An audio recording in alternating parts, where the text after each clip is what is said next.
ಓಂ ಶ್ರೀ ಗುರು ಬಸವಲಿಂಗಾಯ ನಮಃ. ಸರ್ವರಿಗೂ ಶರಣ ಶರಣ.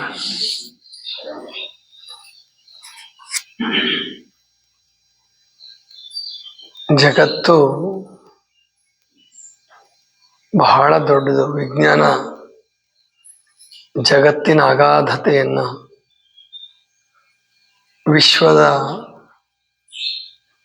ಅಗಾಧ ವಿಸ್ತೀರ್ಣವನ್ನ ಚೆನ್ನಾಗಿ ತೋರಿಸ್ಕೊಡ್ತಾ ಇದೆ.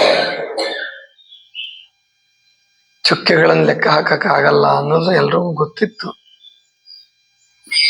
ಆದರೆ ಆ ಚುಕ್ಕೆಗಳು, ನಕ್ಷತ್ರಗಳು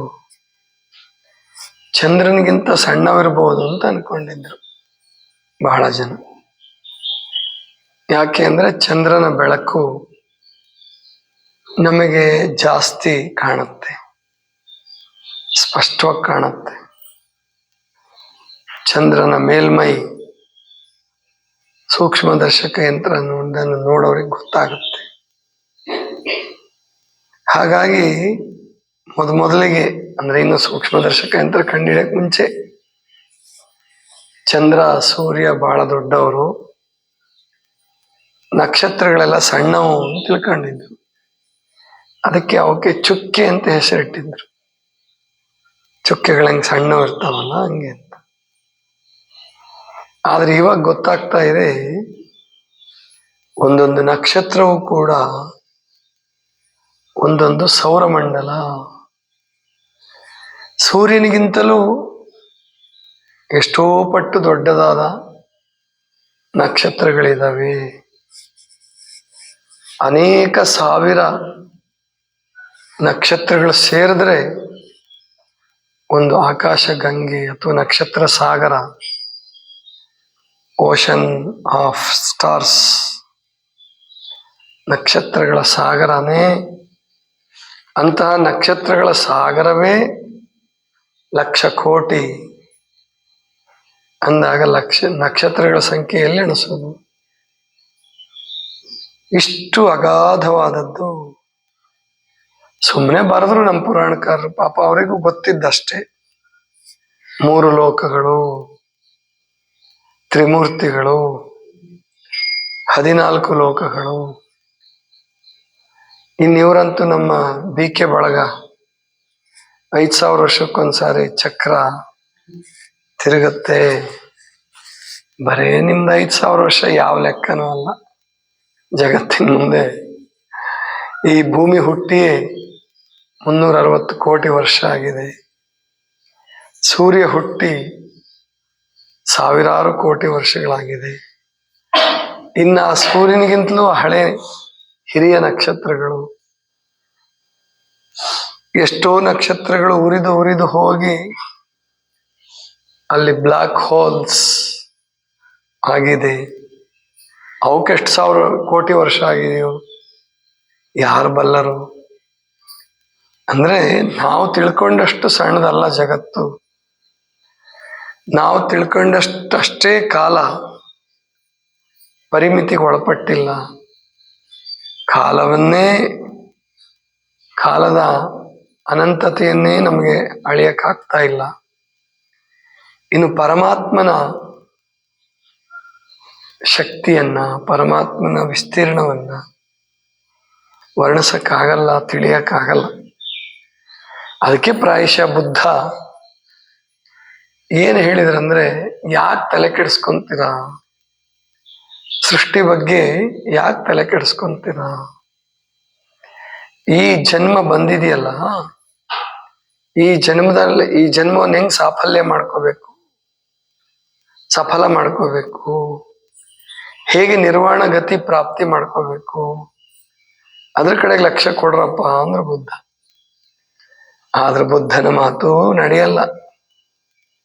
ಯಾಕೆ ಅಂದ್ರೆ ಒಬ್ಬ ಬುದ್ಧ ಆಗಬೇಕಾದ್ರೇನೆ, ಒಬ್ಬ ಸಿದ್ಧಾರ್ಥನಾಗಿ ಆ ಯೋಗ್ಯ ವಾತಾವರಣದಲ್ಲಿ ಹುಟ್ಟಬೇಕಾದ್ರೇನೆ ಅವನಿಗೆ ಎಷ್ಟೋ ಜನ್ಮಗಳು ಬಂದಿದೆ.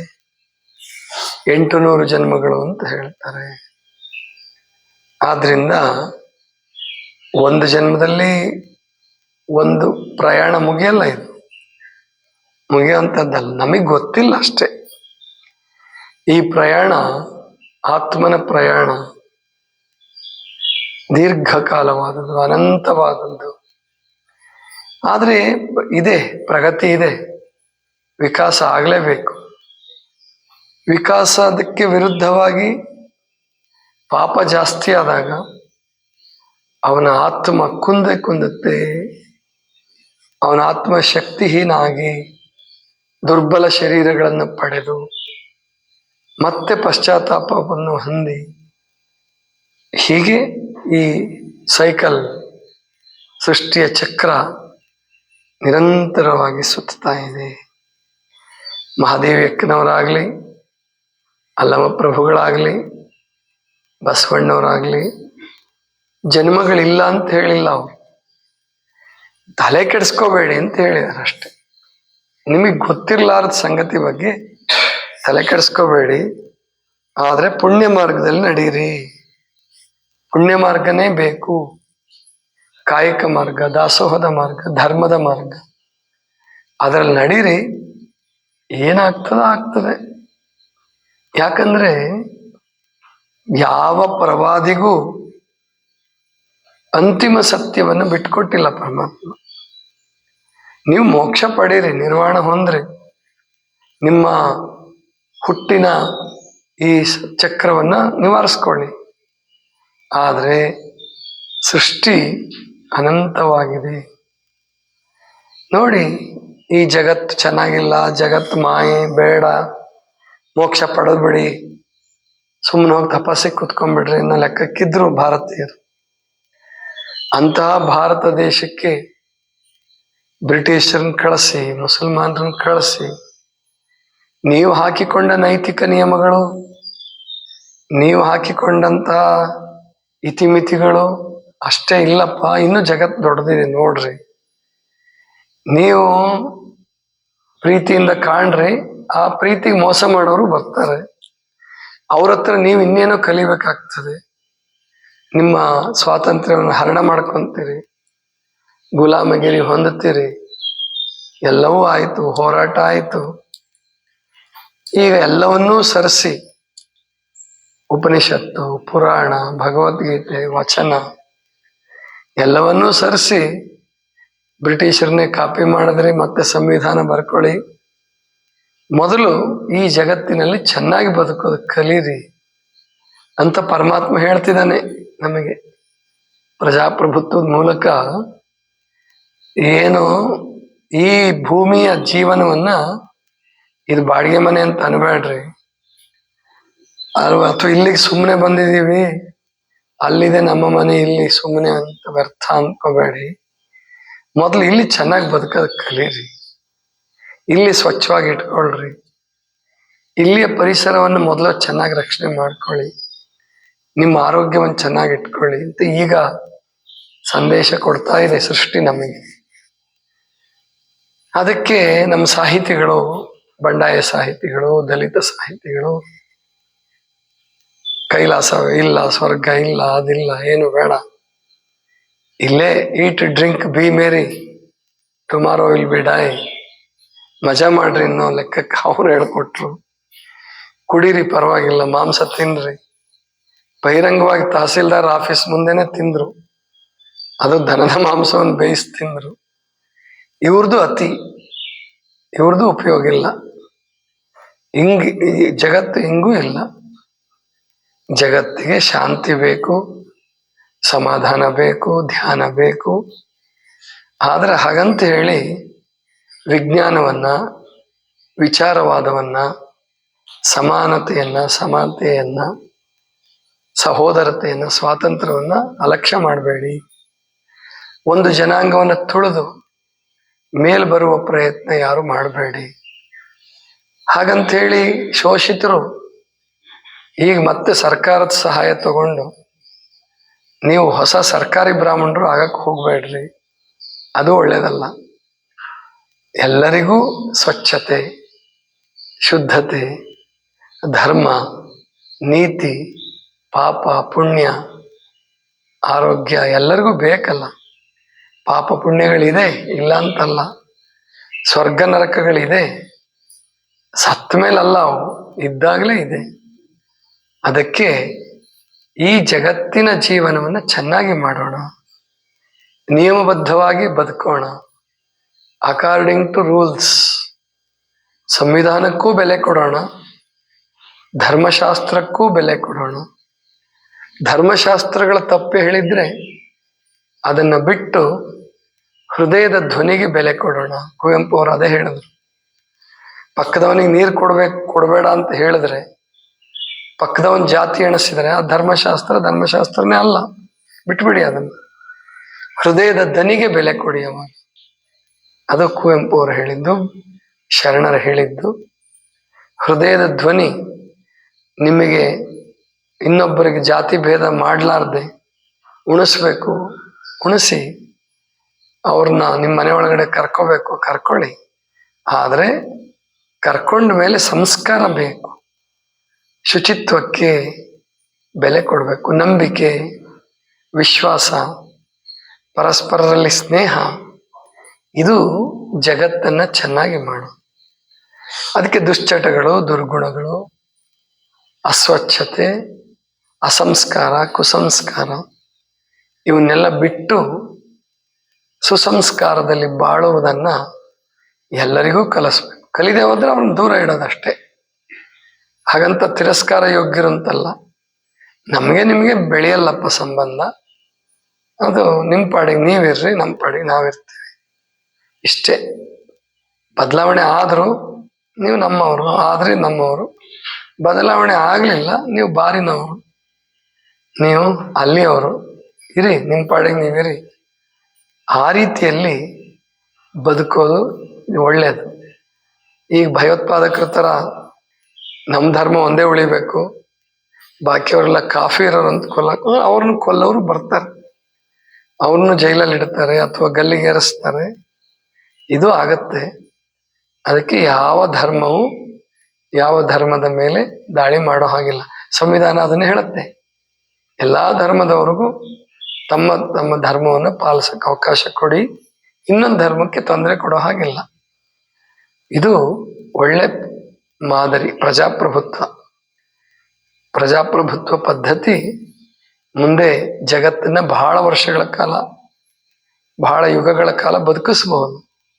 ಆದ್ರಿಷ್ಟೇ ಅದರಲ್ಲಿ ತಾಳ್ಮೆ, ಶಾಂತಿ, ಯುದ್ಧಗಳು ಇಲ್ಲದೆ ಇರತಕ್ಕಂತಹ ಬದುಕನ್ನ ಆರಿಸ್ಕೋಬೇಕು. ಪರಮಾಣು ಬಾಂಬ್ ಏನಾದರೂ ಬಳಸಿದ್ರೆ ಯಾರಿಗೂ ಉಳಿಗಾಲ ಇಲ್ಲ. ಆದ್ರಿಂದ ಇನ್ಮೇಲೆ ಮಕ್ಕಳಿಗೆ ನೀವು ಶಾಂತಿಯನ್ನ, ಧ್ಯಾನವನ್ನ, ಸಮಾಧಾನವನ್ನ ಕಲಿಸಿ ಅವರ ಆರೋಗ್ಯದ ಕಡೆಗೆ ಹೆಚ್ಚಿನ ಗಮನವನ್ನು ಹರಿಸಿ. ಆರೋಗ್ಯ ಡಾಕ್ಟ್ರೆಲ್ಲ ಕೊಡೋದು, ಅದನ್ನು ಚೆನ್ನಾಗಿ ತಿಳ್ಕೊಳ್ಳಿ. ಆರೋಗ್ಯವನ್ನ, ನಿಮ್ಮ ಆರೋಗ್ಯವನ್ನ ನೀವೇ ಕಾಪಾಡ್ಕೋಬೇಕು. ನಿಮ್ಮ ಮಕ್ಕಳ ಆರೋಗ್ಯವನ್ನು ನೀವೇ ಕಾಪಾಡ್ಕೋಬೇಕು. ಶುಚಿತ್ವ ಮೊದಲೇ ಪ್ರಾಧಾನ್ಯತೆ ಆಗಬೇಕು. ಬಂಗಾರ ಇಲ್ಲದೆ ಬದುಕ್ಬೋದು, ನೀವು ಬೆಳ್ಳಿ ಇಲ್ಲದೆ ಬದುಕ್ಬೋದು, ಮದುವೆ ಇಲ್ಲದೆ ಬದುಕ್ಬೋದು, ಆದರೆ ಶುಚಿತ್ವ ಇಲ್ಲದೆ ಬದುಕಕ್ಕಾಗಲ್ಲ. ಸ್ವಚ್ಛತೆ, ಒಳ್ಳೆ ನೀರು, ಒಳ್ಳೆ ಗಾಳಿ, ಒಳ್ಳೆ ಪರಿಸರ ಇವಿಲ್ಲದೆ ಯಾರಿಗೂ ಬದುಕಕ್ಕಾಗಲ್ಲ. ಧರ್ಮ ಇಲ್ಲದೇನೂ ನೀವು ಬದುಕ್ಬಿಡ್ಬೋದು. ನಾನು ಯಾವ ಧರ್ಮ ಗ್ರಂಥನೂ ಓದಲ್ಲ, ಬೇಡ. ಆದರೆ ಒಂದು ಮಾನವ ಧರ್ಮ ಅಂತಿದೆಯಲ್ಲ, ಜೀವ ಧರ್ಮ ಅನ್ನುವಂಥದ್ದು ಇದೆಯಲ್ಲ, ನೀನು ಬದುಕು, ಎಲ್ಲರನ್ನೂ ಬದುಕಿಸು. ಇತರೆ ಪ್ರಾಣಿಗಳಿಗೂ ಕೂಡ ದಯೆ ತೋರಿಸು. ಅವುಗಳಿಗೂ ಒಂದಷ್ಟು ಆಹಾರ, ನೀರು, ಅವುಗಳಿಗೆ ಬದುಕಕ್ಕೆ ಒಂದು ಅವಕಾಶ ಮಾಡಿಕೊಡು. ಇತರೆ ಪ್ರಾಣಿಗಳಿರೋದನ್ನ ನೀನು ತಿಂದು ಮುಗ್ಸಕ್ಕಲ್ಲ, ಅವುಗಳಿಗೂ ಬದುಕಿದೆ. ಅವುಗಳನ್ನ ಪರಮಾತ್ಮ ಸೃಷ್ಟಿಸಿರೋದು ನಿನಗೋಸ್ಕರ ಅಲ್ಲ, ಮನುಷ್ಯನಿಗೋಸ್ಕರ ಅಲ್ಲ. ಅದನ್ನು ಅತಿಕ್ರಮಿಸಿ ತಿಂತ ಇದ್ದೀಯ. ಹೀಗೆ ಒಂದು ಧರ್ಮದ ಬದುಕನ್ನ ನಾವೆಲ್ಲ ಬದುಕಿದಾಗ ಈ ಭೂಮಿ ಸ್ವರ್ಗ ಅನ್ನುವಂಥದ್ದಾಗತ್ತೆ. ಅದರ ನಡುವೆ ಕೆಟ್ಟದ್ದು ತಲೆ ಎತ್ತಾ ಇರುತ್ತೆ. ಅದನ್ನು ನಿಯಂತ್ರಣ ಮಾಡಲಿಕ್ಕೆ ಸರ್ಕಾರ, ಪೊಲೀಸು, ಸೈನ್ಯ ಇರುತ್ತೆ. ಅವ್ರನ್ನ, ಒಳ್ಳೆಯವ್ರನ್ನ ಆಯ್ಕೆ ಮಾಡೋದು, ಅವ್ರಿಗೆ ಸಂವಿಧಾನದತ್ತವಾಗಿ ಅಧಿಕಾರ ನಡೆಸೋಕೆ ಬಿಡೋದು ಮತ್ತು ಪ್ರತಿಯೊಬ್ಬರು ರಾಷ್ಟ್ರ ಪ್ರೇಮಿಗಳಾಗಿ ಮತದಾನದಲ್ಲಿ ಸೇವಾ ಕಾರ್ಯದಲ್ಲಿ ತೊಡಗಿಸ್ಕೊಳ್ಳೋದು. ಪ್ರತಿಯೊಬ್ಬರು ಸೇವಾ ಕಾರ್ಯದಲ್ಲಿ ತೊಡಗಿಸ್ಕೋದು. ಸ್ವಚ್ಛತೆ, ನಿಮ್ಮ ಮನೆ, ನಿಮ್ಮ ಓಣಿ ಸ್ವಚ್ಛ ಮಾಡ್ಕೊಳ್ಳೋದ್ರಿಂದ ಹಿಡಿದು ಮುಂದೆ ರಾಜ್ಯವನ್ನ, ದೇಶವನ್ನ ಸ್ವಚ್ಛವಾಗಿಟ್ಕೊಳ್ಳೋ ಜವಾಬ್ದಾರಿ. ಅದರ ಜೊತೆಗೆ ಭೋಗವನ್ನ ನಿಯಂತ್ರಣದಲ್ಲಿ ಇಟ್ಕೊಂಡು, ಈಗ ಅಮೆರಿಕಾದವ್ರದ್ದು, ಇಂಗ್ಲೆಂಡ್ದವ್ರದ್ದು, ಫ್ರಾನ್ಸ್ದವ್ರು ನೋಡ್ತಾ ಇದ್ದೀವಿ, ಅವ್ರಿಗೆ ಸಮಾಧಾನ ಸಿಗ್ತಾ ಇಲ್ಲ. ಕ್ರಿಶ್ಚಿಯಾನಿಟಿಯಿಂದಾಗಲಿ ಇಸ್ಲಾಮಿಕ್ಕಿಂದಾಗಲಿ ಸಮಾಧಾನ ಸಿಗ್ತಾ ಇಲ್ಲ. ಇನ್ನು ನೀವು ಸಮಾಧಾನವಾಗಿದ್ದೀರಾ ಅಂದ್ರೆ ನೀವು ಸಮಾಧಾನವಾಗಿಲ್ಲ. ಹೋದ್ರಿ, ಮುಳುಗ್ ಬಂದ್ರಿ ಪ್ರಯಾಗರಾಜದಲ್ಲಿ, ಸಮಾಧಾನ ಇದೆಯಾ? ಇಲ್ಲ. ನೀರು ಕೆಡಿಸಿಟ್ರಿ, ಆಮೇಲಿಂದ ಗಲಾಟೆ ಮಾಡಿಟ್ರಿ, ಒಂದಷ್ಟು ಕಸ ನಿರ್ಮಾಣ ಮಾಡಿಟ್ರಿ, ಪೆಟ್ರೋಲು ಡೀಸೆಲ್ಲು ಸುಟ್ಟು ಹಾಕಿದ್ರಿ, ಪರಿಸರ ಹಾಳು ಮಾಡಿದ್ರಿ ದೇವ್ರ ಹೆಸರಲ್ಲಿ. ಅದರಲ್ಲಿ ನಿಮ್ಮ ಪ್ರಧಾನಮಂತ್ರಿಗಳು, ರಾಷ್ಟ್ರಪತಿಗಳು, ನೀವು ಎಲ್ಲರೂ ಸೇರ್ಕೊಂಡ್ರಿ. ಇನ್ಮೇಲೆ ಅದು ಬೇಡ. ಹಾಗಾದ್ರೆ ಒಂದು ಸಮನ್ವಯ ಧರ್ಮ, ಅರ್ಥಪೂರ್ಣವಾದ ಧರ್ಮ, ಅದನ್ನ ಎಲ್ಲರೂ ಅನುಸರಿಸೋ ಹಾಗೆ, ಅದು ಯಾವ ಧರ್ಮ ಅಲ್ಲ, ಎಲ್ಲ ಧರ್ಮದಲ್ಲಿರ್ತಕ್ಕಂತಹ ಒಳ್ಳೆಯದನ್ನು ತೆಗೆದುಕೊಂಡು ನಮ್ಮ ಬದುಕನ್ನ ಸುಂದರಗೊಳಿಸಿಕೊಳ್ಳೋಣ. ಇದಿಷ್ಟು ಇವತ್ತಿನ ಚಿಂತನ. ಸರ್ವರಿಗೂ ಶರಣು ಶರಣ.